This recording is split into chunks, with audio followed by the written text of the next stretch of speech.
వైపు మన మనసు పెట్టినట్టయితే ఒక చిన్న మార్చం మీకు తెలియచేయడానికి కొంచెం దేవుని జనాంగమా దయచేసి గమనించండి.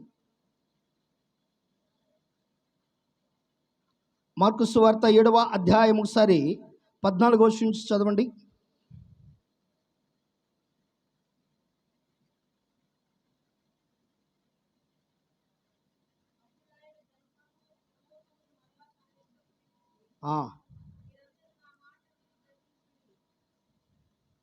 చదవమ్మా.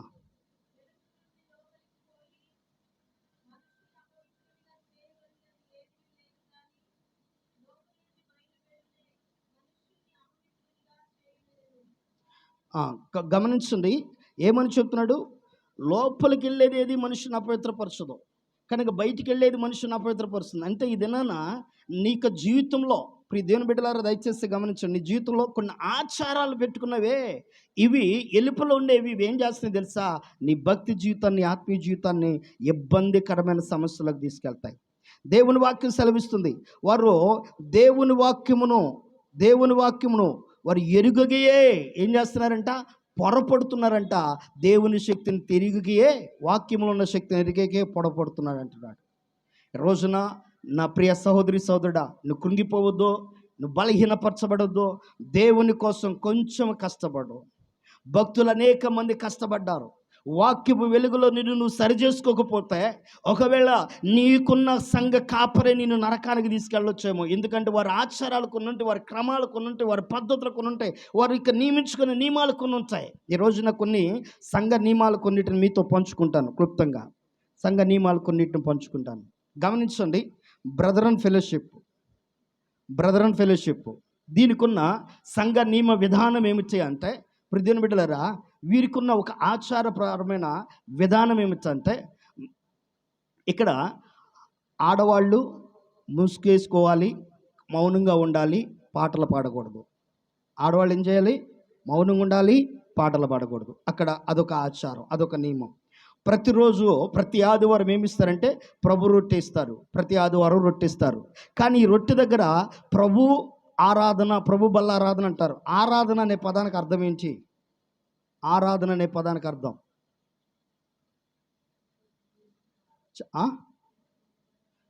ఆరాధన అనే పదానికి అర్థం ఆదివారం ఆరాధనకి వెళ్ళామంటావు, అర్థం ఏంటి?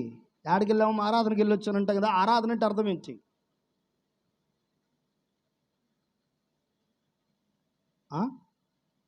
కానీ ఒక 4 సహవాసాలు ఉన్నాయి. ఈ 4 సహవాసాలు ప్రభు బల్లారాధన చేద్దాం, ఈ సమయం వాక్యం అయిపోయింది అండి. వాక్యపట్నం అయిపోయిన తర్వాత బ్రదర్ అండ్ ఫెలోషిప్, భక్తి సింగర్ సహవాసం, ఎల్ఈఎఫ్ సహవాసం, తర్వాత ఇంకో సహవాసం, ఇట్లా ఒక 4-5 సహవాసాలు ఉన్నాయి. ఇక బ్యాప్టిస్ట్ వీళ్ళు, ఇలా కొన్ని సహవాసాలు ఉన్నాయి. ఏమంటారంటే ప్రభు బల్లారాధన చేద్దాం అని అంటారు. ప్రభు బల్లారాధన చేద్దాం అనగానే ఏం చేయాలి తెలుసా? ఎవరికి వారు పాపాలు ఒప్పుకొని ప్రాయశ్చిత్తం చేసుకోవాలా. అంటే ఆరాధన అంటే ఏంటి తెలుసా? నువ్వు పాపాలు ఒప్పుకోవడం, ప్రాయశ్చిత్తం చేసుకోవడం ఆరాధన కాదు, ప్రార్థన అంటారు. అది పశ్చాత్తాప ప్రార్థన అంటారు, అది ఆరాధన కాదు. ఆరాధన అంటే ఏంటి? దేవుణ్ణి స్తుతిస్తూ కీర్తనలో పాడుచు తనకు తాను తన్మయం చెందటాన్ని ఆరాధన అంటారు. దేవుడేమన్నాడు? ఆత్మతో సత్యముతో ఆయన ఆరాధించాలి. అర్థమైందా? ఈ రోజున కొన్ని సహవాసాలు ఆరాధన, ప్రభు బల్లారాధన అనగానే ఏం చేస్తారు తెలుసా? మోకరిస్తారు, ప్రార్థన చేస్తారు. వాడి దగ్గర ప్రార్థన చేస్తూ ఉంటారు. మరి ఏం చేస్తున్నారంటే ప్రార్థన, ప్రభు బల్లారాధన చేస్తున్నాం అంటారు, ఆరాధన చేస్తున్నాం అంటారు, బల్లడ ఆరాధన చేస్తున్నాం అంటారు. అది కరెక్ట్ కాదు. బైబిల్ సెలవిస్తున్న దేవుని బిడ్డలా దయచేసి గమనించండి. రెండవది, ఇంకో సహవాసాన్ని మీతో పంచుకుంటా. దేవుని బిడ్డలారా గమనించండి. చర్చ్ ఆఫ్ క్రైస్ట్ వీళ్ళకున్న సహవాసం ఏమిటంటే, వీరి విధానం ఏమిటంటే చప్పట్లు కొట్టకూడదు మందిరంలో. వీరు పెట్టుకున్న ఆచారం ఏమి కొట్టకూడదు? చప్పట్లు కొట్టకూడదు, సంగీత వాయిద్యాలు వాయించకూడదు. ఒకవేళ సంగీత వాయిద్యాలు వాయించినా, చప్పట్లు కొట్టినా, దీని గురించి ఏమని చెప్తున్నాడు తెలుసా బైబిల్లో? వాళ్ళు ఏమని చెప్తారు తెలుసా? దావీదు సంగీత వాయిద్యాలు వాయించి పిచ్చి పాటలు పాడారు కనుక సంగీత వాయిద్యాలు వాయించే వాళ్ళందరూ ఏంటంట? పిచ్చి పాటలు పాడేవాళ్ళు అంట. వాళ్ళు పెట్టుకున్న ఆచారం అది.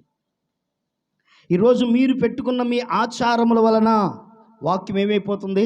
నిరర్ధకంగా మారిపోతుంది. ఈ రోజు నా ప్రియ సహోదరి సహోదరుడా, దేవుడు లేఖన గ్రంథంలో సెలవిస్తూ ఉన్నాడు. ఒకసారి లేఖన గ్రంథంలో మాటను మీకు తెలియచ్చు అనుకోండి. చదవండి ఒకసారి పరిశుద్ధ లేఖన గ్రంథం నుంచి దేవుని వాక్యాన్ని జ్ఞాపకం చేసుకుందాం.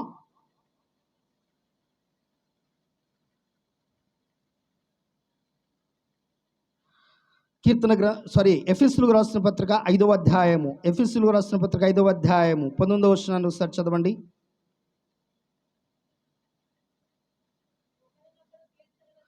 ఒకరినొకడు కీర్తనలతోనూ సంగీతములతోనూ ఆత్మ సంబంధమైన పాటలతోనూ హెచ్చరించుచు మీ హృదయములలో ప్రభువును గూర్చి పాటలు పాడుచు కీర్తించుచు మన ప్రభువైన యేసుక్రీస్తు పేరట సమస్తమును గురించి తండ్రి అయిన దేవునికి ఎల్లప్పుడూ కృతజ్ఞతాస్తుతులు చెల్లించుచు క్రీస్తునందల భయంతో కొన్నకుడు లోబడి ఉండుడి.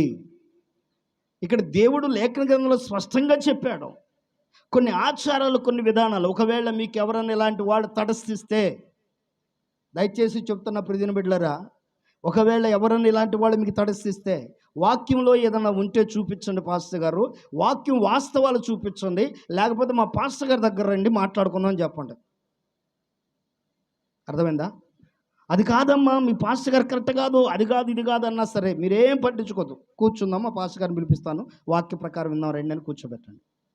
ఎందుకంటే లేఖన గ్రంథంలో స్పష్టంగా చెప్తున్నాడు, ఒక్కొక్కడు కీర్తనలతోనూ సంగీతములతోనూ ఆత్మ సంబంధమైన పాటలతోనూ. దేవుని యొక్క ప్రియ జనాగమ, కొన్ని ఆచారాలు వెళ్ళిపోతున్నాయి.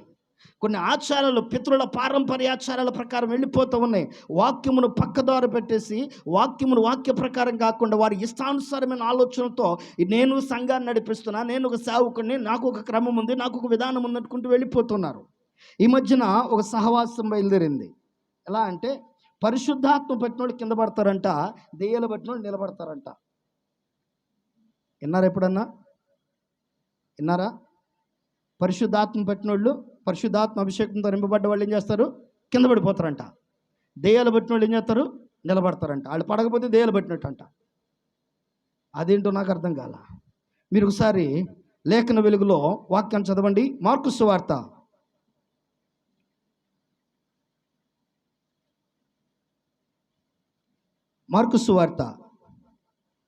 9వ అధ్యాయము 26వ వచనం.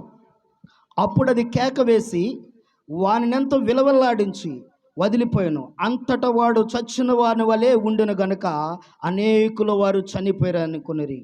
అయితే యేసు వాని చెయ్యి పట్టి వాని లేవనెత్తగా వాడు నిలవబడెను. ఇప్పుడు ఎవరు పడ్డాడు కింద? దెయ్యం పచ్చిన వాడు. ఒకసారి మీకు అది అర్థం కలదు కదా, పై వాక్యాన్ని మీరు చదివిస్తాను. 25వ వచనాన్ని.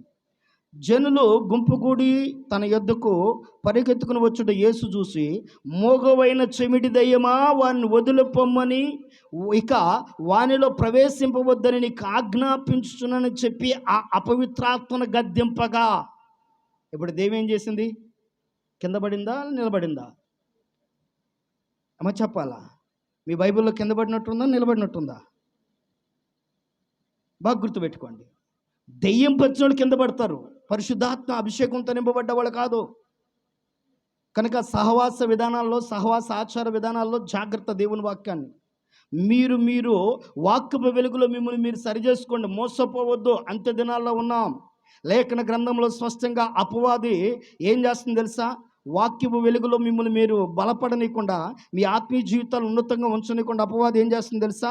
బలహీనపరచడానికి దేవుని వాక్యాన్ని లేఖన గ్రంథంలో సెలవిస్తున్నాడు. ఎబ్రీయులకు రాసిన పత్రిక 13వ అధ్యాయము, ఎబ్రీయులకు రాసిన పత్రిక 13వ అధ్యాయం 9వ వచనం.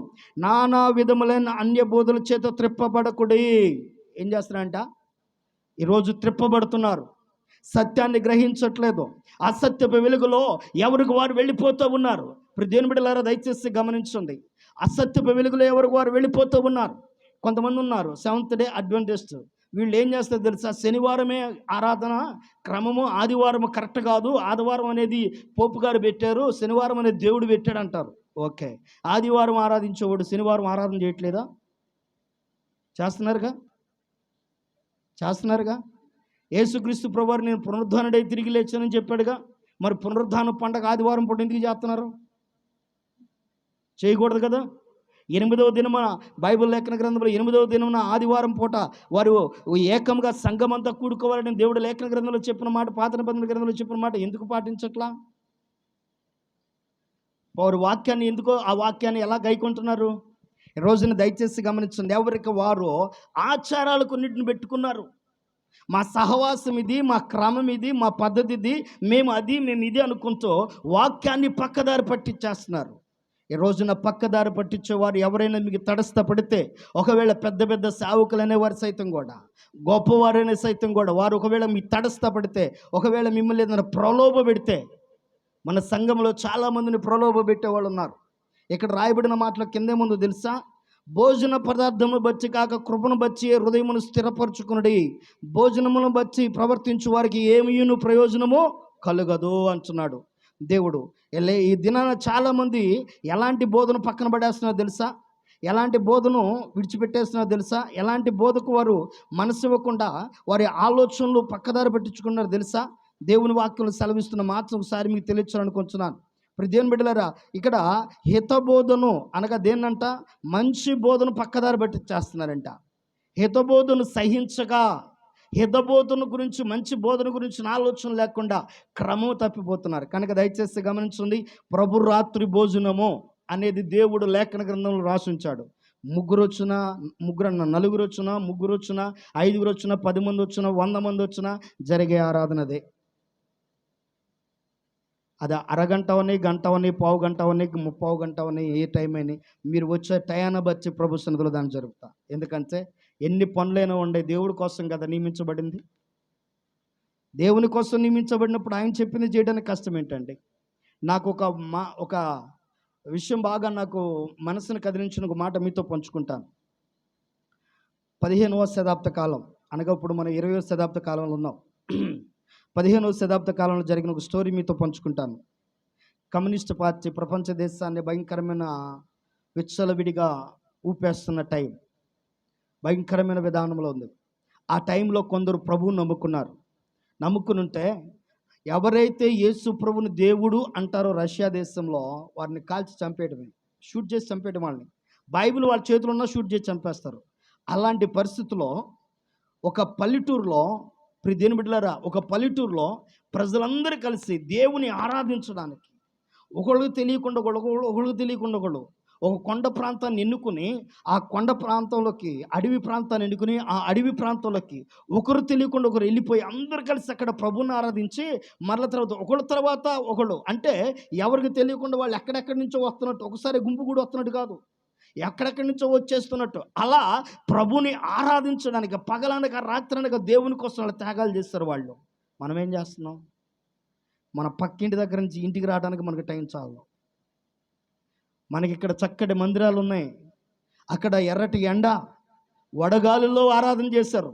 ఇక్కడ మనకి చక్కటి మందిరాలు గమనించండి, మంచి ఫ్యాన్లో ఈ మధ్యన లేటెస్ట్గా సొగబడే భక్తులు తయారయ్యారు. ఏసీలు పెట్టేస్తున్నారు చర్చిలో. పాస్టర్లు అది అర్థం కావట్లా. ఏసీ లేదే చర్చికి వెళ్ళట్లా. మీ చర్చిలో ఏసీ ఉందా అని అడిగారు నన్ను. ఎందుకయ్యా అన్న. ఏసీ ఎందుకయ్యా అన్న. అందరూ పెడుతున్నారుగా పాస్టర్ గారు, పెట్టించండి ఏసీ అన్నారు. వద్దులేయ్యా, చాలేయ్యా, ఉన్నదాన్ని బట్టి చాలే. ఈ మధ్యన ఒక ఆయన నన్ను అడిగాడు, పాస్టర్ గారు చర్చి ఎలా ఉండాలి చూస్తే అట్ట అనిపించాలా అన్నాడు. మరి పరలోకంలో అలా అనిపించాలంటే మరి భక్తి ఎట్ట ఉండాలయ్యా అన్న. మన భక్తి ఎట్ట ఉండాలా? భక్తి చేసేవాడికి మందిరం ఎలా ఉంది అంటే, పెద్ద మందిరమా చిన్న మందిరమా, ఇంతమంది వస్తున్నారు అంతమంది వస్తున్నారు ఎప్పుడు చూడడం. గుర్తుపెట్టుకోండి, అవసరాలు ఉన్నవాడికి మాత్రమే చూస్తారు. 3 విషయాలు బాగా గుర్తుపెట్టుకోండి. ఎప్పుడు సత్యాన్ని వదిలిపెట్టేస్తారంటే, ఒకటి పలుకుబడి, హోదా.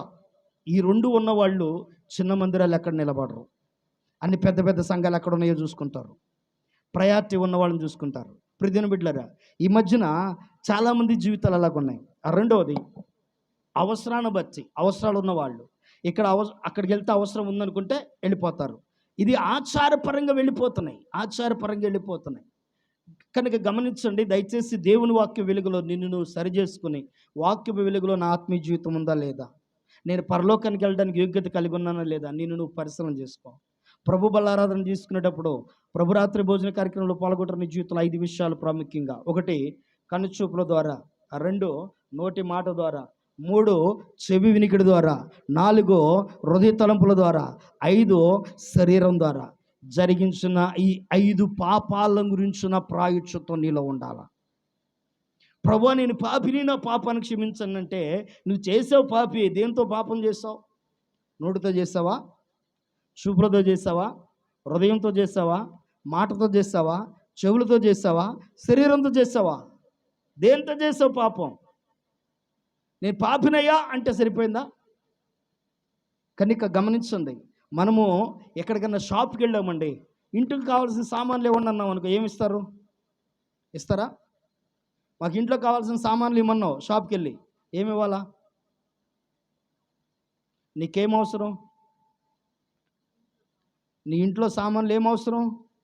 నీ బీరువా వాడతావో వాడవో తెలియదు ఆయనకి, ఫ్రిడ్జ్ వాడతావో వాడవో తెలీదు, కూలర్ వాడతావో వాడవో తెలీదు.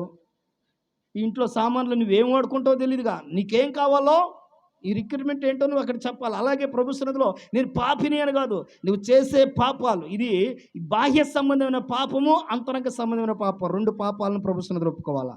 దయచేసి గమనించండి, వాక్యము నిరర్ధకమైపోతుంది ఆచారాల వలన. ఈ రోజున చాలామంది ఆచారాల వలన వాక్యం నిరర్ధకం చేస్తున్నారు. ప్రభు రాత్రి భోజనాన్ని ప్రభు పగల భోజనం పెట్టేసుకున్న టైట్లు.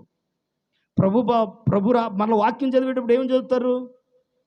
ఏ వాక్యం చదువుతారు అక్కడ? మరలా కొరింథీయులకు రాసిన పత్రిక, మొదటి పత్రిక 11వ అధ్యాయం 23వ వచనం చదువుతారు. ఏమని చదువుతారు దాంట్లో? ప్రభువు అయిన యేసు తను అప్పగింపబడి రాత్రి ఒక రొట్టెను ఎత్తుకొని, మరి నువ్వు ఇప్పుడు ఎత్తుకుంటున్నావు? ఆయన రాత్రి ఎత్తుకున్నాడు. వాక్యం చదివేటప్పుడన్నా రావాలిగా ఆలోచన. అరే ఆయన రాత్రిపూట చేశాడు, ఇదిగో నన్ను మాదిరిగా మీరు చేయమంటున్నాడు, నేను ఆ మాదిరిగా చేస్తున్నానా అన్న ఆలోచన రావాలిగా. ఈ రోజున ఆచార ప్రకారం వదిలిపెట్టినది ఏమిటో తెలుసా? ఈ మాట చదవండి, ప్రభు సన్నిధిలో ప్రార్థన చేసుకుందాం. యోహాను సువార్త 13వ అధ్యాయము 15వ వచనం. నేను మీకు చేసిన ప్రకారము మీరును చేయవలనని మీకు మాదిరిగా ఇలాగూ చేసేది. మనకు మాదిరి ఎవరమ్మా మాదిరి? ప్రియ దేవుని జనాంగం దయచేసి గమనించండి, నా ఆత్మీయ జీవితంలో నేను తిరగని మందిరం లేదు. అనగా నేను సేవకుడిగా ఉన్నప్పుడు, సేవకుడిగా మారిన తర్వాత కాక మునుపు, ఒక విశ్వాసిగా ఉన్నప్పుడు, చదువుకోవడానికి వెళ్ళినప్పుడు అనేక చర్చిలకు వెళ్ళాను. ఆ ప్రాంతంలో ఎక్కడ చర్చి ఉంటే అక్కడికి వెళ్ళేవాడిని. తర్వాత ఎక్కడ నేను చదువుకోవడం 3 చోట్ల చదువుకున్నాను. 3 చోట్ల ఎక్కడ చదువుకోవడానికి వెళ్ళినా అక్కడ ఆయా మందిరాలకు వెళ్ళేవాడిని. ఇలా మందిరాల సహవాసాలు, విధానము, ఒక క్రమము, ఒక పద్ధతి నేను నేర్చుకున్నా. ఏ వాక్య ప్రకారం వాళ్ళు బేస్ అయి ఉంటారో, ఏ వాక్య ప్రకారం వారి క్రమం ఉందో, ఏ వాక్య ప్రకారం వారు మాదిరిగా జీవిస్తారో నేర్చుకున్నా. కానీ తర్వాత నేను సేవకుడిని అయిన తర్వాత నా కన్ఫ్యూజ్లో పడిపోయాను. నేను కన్ఫ్యూజ్లో పడ్డా. ఇప్పుడు ఇంతకీ లోదరన్ వాళ్ళు ఒక ప్యాటర్న్ ఉంది, గమనించండి. బ్యాప్టిస్ట్ వాళ్ళది ఒక ప్యాటర్న్ ఉంది, సిఎస్ఐ వాళ్ళది ఒక ప్యాటర్న్ ఉంది, మెథడిస్ట్ వాళ్ళది ఒక ప్యాటర్న్ ఉంది, బక్సింగ్ గారిది ఒక ప్యాటర్న్ ఉంది, ఇక బ్రదర్ ఫెలోషిప్ వాళ్ళది ఒక ప్యాటర్న్ ఉంది, చర్చ్ ఆఫ్ క్రైస్ట్ వాళ్ళది ఒకటి ఉంది, పెంతెకోస్తు వాళ్ళది ఒకటి ఉంది. ఇలా సంఘాలన్నిటి వారి ప్యాటర్న్ పెట్టుకున్నారు. ప్రభా ఇప్పుడు నీ దేంట్లో కొనసాగాలయ్యా అని ప్రార్థన చేస్తున్నప్పుడు ప్రభు నాకు తెలియజేసిన విషయం ఏంటో తెలుసా? వాక్య ప్రకారం జీవించు, నీకెందుకు దాని సంగతి అన్నాడు. వాక్య ప్రకారం జీవించు. అప్పటి నుంచి ప్రారంభించా పరలోక ప్రార్థన చేయటం. పెంతెకోస్తు పరలోక ప్రార్థన చేయరుగా నన్ను అడిగారు చాలామంది. ఎందుకంటే ప్రార్థన చేసినప్పుడు దెయ్యాలు పోవటం, రోగులు స్వస్థ పొందడం ప్రారంభిస్తే, ఇది పెంతెకోస్తులే దెయ్యాలు వదలగొట్టేది, కనుక వాళ్ళు పరలోక ప్రార్థన చేస్తారా అన్నారు. దేవుడు నన్ను చేయమన్నాడు, నేను చేస్తానయ్యా అన్నారు. గమనించండి. పాదపరిచర్య ప్రతి నెల చేస్తారా అన్నారు. దేవుడు నాకు అప్పగించాడు బాధ్యత, నేను చేస్తానయ్యా. ఈరోజు ప్రభు రాత్రి భోజనం అని పెట్టుకున్నాం, ప్రభు బల్లారాధన పెట్టుకున్నాం, పాదపరిచర్య ఎక్కడికి వెళ్ళిపోయింది? ఈరోజు దయచేసి గమనించండి, వాక్య వెలుగులో మిమ్మల్ని మీరు సరి చేసుకోండి. మీరు ధన్యులు. ఈ ధన్యతను మీ జీవితంలో ఉంచండి. ఆచారాల పరమైన విధానములు వెళ్ళి పరలోకాన్ని పోగొట్టుకునే వారిగా మీ జీవితాలు ఉంచుకోవద్దు. ఒకవేళ సంఘములో సభ్యుల దగ్గర అనుకో స్తోత్రం, పెరిగారనుకో డబుల్ స్తోత్రం, దానికి వచ్చే నష్టమేం లేదు. పోషించడానికి దేవుడు సిద్ధ మనసుకు వెళ్ళవాడు, లేకుంటే ఉపవాసాలను కడుపు కొచ్చుకుంటా. 40 రోజుల వరకు నా ప్రాణం పోదు. అర్థమైందా? 40 రోజులు నీళ్ళు దాకా బతకొచ్చు. ఆల్రెడీ చేశా. 40 రోజులు ఉపవాస ప్రార్థన చేశా. నీళ్ళు దాకా బతకొచ్చు ఉపవాసాలుండి, వచ్చిన నష్టమేమి లేదు. కనుక వీళ్ళుంటేనే సంఘానికి కాళ్ళు రావాలి, వీళ్ళు రావాలి, ఎట్ట పెరగాలి అట్ట పెరగాలి, అందుకని ఆ సంఘాలకి ఇట్లా చాలామంది ఇట్లా తెచ్చుకుంటున్నారు. పెద్ద పెద్ద సంఘాల వాళ్ళు ఏం చెబుతారో తెలుసా వాక్యం? నేను అసలు ఎవరిని పిలవనండి అని అన్నాడంట మొన్న ఈ మధ్యన ఒక ఆయన. వాక్యం చెబుతా, ఆయన మన విశ్వాసం తీసుకెళ్ళి మందిరంలో కూర్చోబెట్టుకున్నాడు. ఏంటయ్యా మరి పరిస్థితి అంటే, ఆయన రమ్మంటున్నాడు పాస్టర్ గారు, 1-4 సార్లు చెప్పాడు. అంత పెద్ద ఆయన పిలిచినప్పుడు వెళ్ళకపోతే బాగదని వెళ్ళి కంటిన్యూ అయ్యాను అంటున్నాడు. ఓకేలయ్యా, వందనాలయ్యా, స్తోత్రం. దేవుని బిడ్డలారా దయచేసి గమనించండి, మీరు ఎప్పుడు వరి అవ్వద్దు, నేను ఎప్పుడు బాధపడను. దేవుని వాక్య ప్రకారం జీవించండి. మీరు వాక్యాన్ని నిరర్థకం చేసే వారుగా ఉండరని నేను నమ్ముతూ దేవుని మాటలో సమయం ముందు దేవాది దేవుడు మనందరినీ మాటల ద్వారా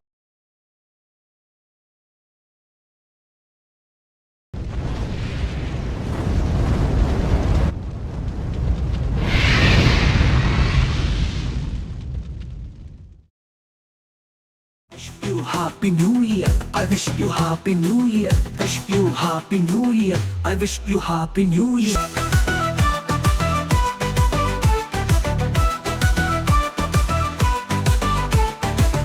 శ్రీ యేసు గీతాలతో, హల్లెలూయా స్తోత్రాలతో సాగిపోయేదము నూతన వత్సరములో. శ్రీ యేసు గీతాలతో, హల్లెలూయా స్తోత్రాలతో సాగిపోయేదము నూతన వత్సరములో. Wish you Happy New Year, I wish you Happy New Year, wish you Happy New Year, I wish you Happy New Year. Shri యేసు గీతాలతో, హల్లెలూయా స్తోత్రాలతో సాగిపోయేదము నూతన వత్సరములో.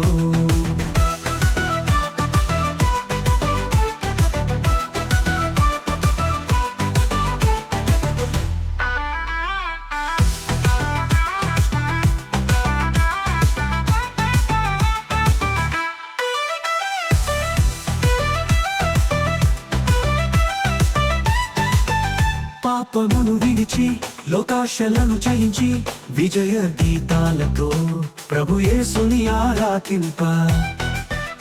పాపమును విడిచి లోకాశలను జయించి విజయ గీతాలతో ప్రభు యేసుని ఆరాధింప. ద్వేషమును వదిలి క్రోధము మరిచి సాగిపోయేదము నూతన వత్సరములో. Wish you Happy New Year, I wish you Happy New Year, wish you Happy New Year, I wish you Happy New Year. Shri యేసు గీతాలతో, హల్లెలూయా స్తోత్రాలతో సాగిపోయేదము నూతన వత్సరములో.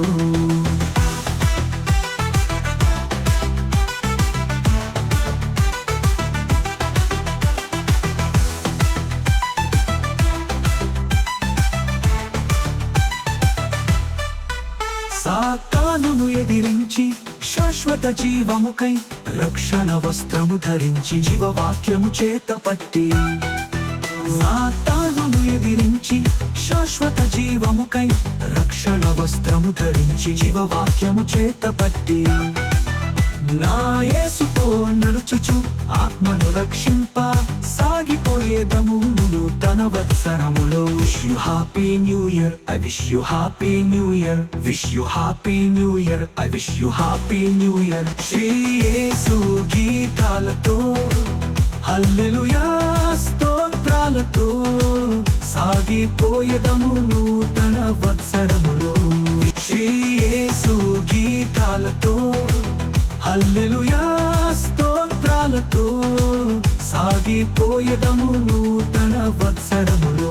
Wish you Happy New Year, I wish you Happy New Year, wish you Happy New Year, I wish you Happy New Year, wish you Happy New Year, I wish you Happy New Year, wish you Happy New Year, I wish you Happy New Year.